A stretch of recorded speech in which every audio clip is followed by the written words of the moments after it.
bem-vindo à nossa última videoaula do componente higienização e manipulação de alimentos e bebidas. Vamos ver agora o que nós vamos aprender nessa aula. Nós vamos ver um pouco da higienização ambiental, da higienização de equipamentos e da higienização dos utensílios.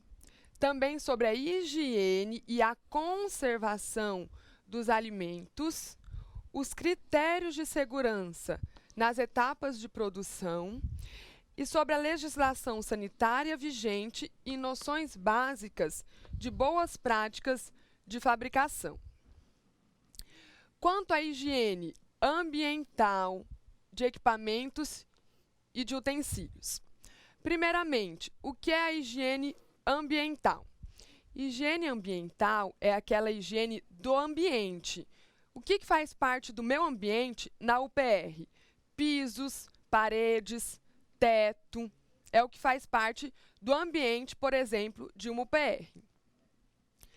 A higiene ambiental ela deve começar pelo alto e não pela parte de baixo, através da remoção de sujeiras. Como que é feita essa higiene ambiental?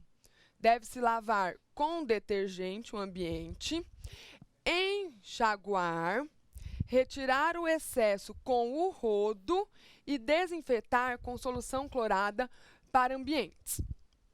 Uma coisa muito importante, nós não varremos uma UPR, é proibido varrer uma UPR. Por quê?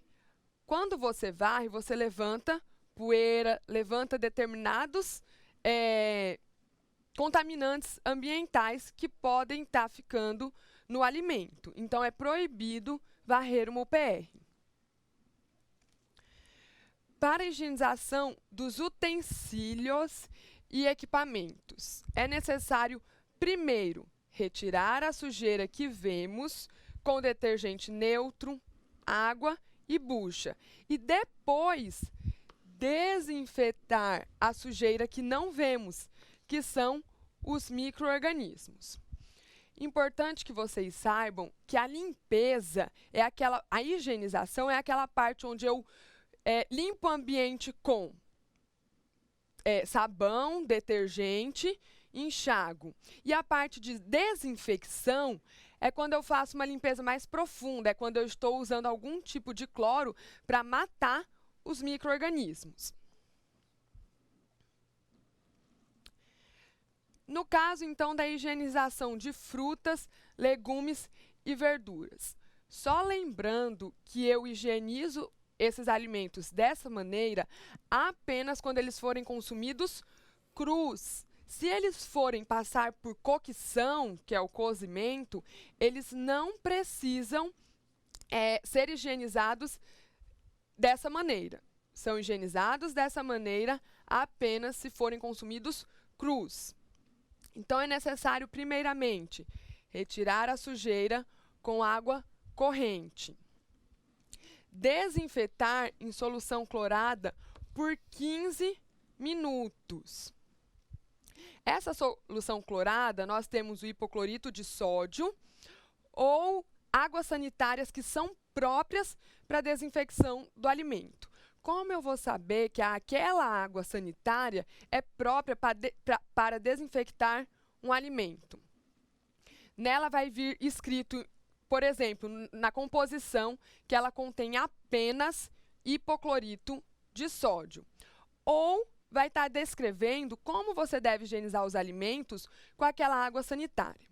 Como foi falado na nossa primeira videoaula, eu não posso utilizar água sanitária com alvejante para desinfectar os alimentos. Após esse processo de retirar a sujeira em água corrente e desinfetar em solução clorada, eu devo enxaguar em água filtrada. Então, tem que ser uma água mineral. Eu não posso voltar a enxaguar com uma água corrente comum de pia. Tem que ser uma água filtrada. Quanto à conservação dos alimentos, no caso dos alimentos perecíveis, como, por exemplo, a carnes, de modo geral, tanto carnes brancas como vermelhas, iogurtes, leites e outros que são considerados alimentos perecíveis, eles devem ser conservados em geladeiras, freezers ou câmaras frias, para manter a integridade desses alimentos, para que eles não venham a ser deteriorados por micro-organismos.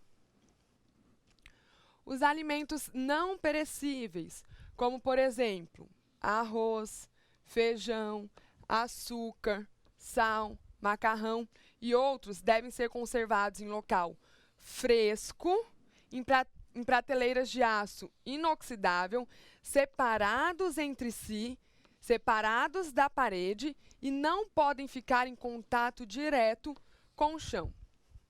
Lembrando que em uma unidade produtora de refeições, eu não posso ter, por exemplo, caixas de papelão.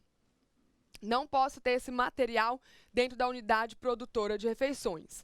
Se eu receber do meu fornecedor esses alimentos no papelão, assim que chegam na unidade, eles precisam ser retirados do papelão.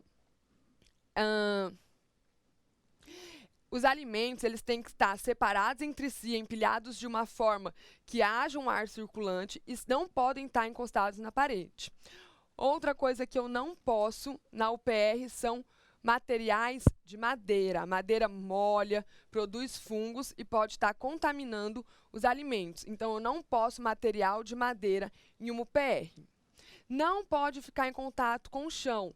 Porém, tem uma forma de eu aproveitar melhor o espaço na UPR, que é utilizando os paletes, né? As paletas que não podem ser de madeira, mas próprias para estar colocando os alimentos em cima dessas paletas para que eles não fiquem em contato direto com o chão. Critérios de segurança nas etapas de produção. Na hora do recebimento e da compra de matérias-primas, o que deve ser observado? A qualidade das embalagens. Se essas embalagens estão íntegras, ou seja, as latas, por exemplo, não podem estar estufadas, nem enferrujadas, com vazamento ou amassadas. No caso de sacos, eles não podem estar furados.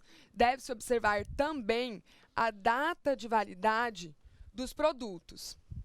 Lembrando que eu preciso conhecer o meu fornecedor também. Não basta eu ter uma UPR correta, né, que siga a legislação, se o meu fornecedor também não seguir a legislação. Ainda há pouco eu falei se o fornecedor levar o material em caixas de papelão. Quando chegar na UPR eu tenho que tirar. Mas eu também tenho que conhecer o fornecedor para ver se o local onde ele conserva os alimentos dele, ele está conservando de forma que a legislação pede ou ele está conservando erroneamente. Porque se o produto chega na minha UPR, que segue a legislação, mas o meu fornecedor não faz isso, acaba contaminando também o alimento. Critérios de segurança também quanto às carnes em geral, ou seja, vermelhas ou brancas.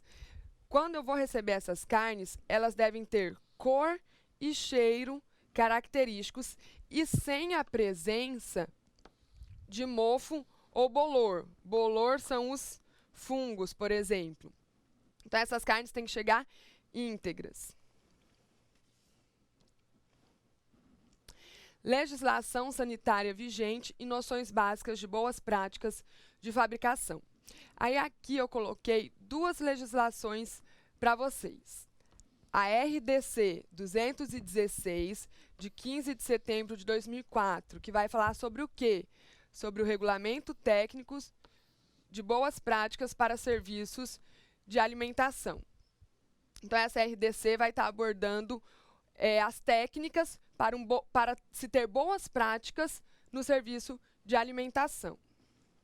E a RDC 275, de 21 de outubro de 2002, que dispõe, sobre o regulamento técnico de procedimentos operacionais padronizados aplicados aos estabelecimentos produtores e industrializadores de alimentos e a lista de verificação das boas práticas de fabricação em estabelecimentos produtores e industrializadores de alimentos.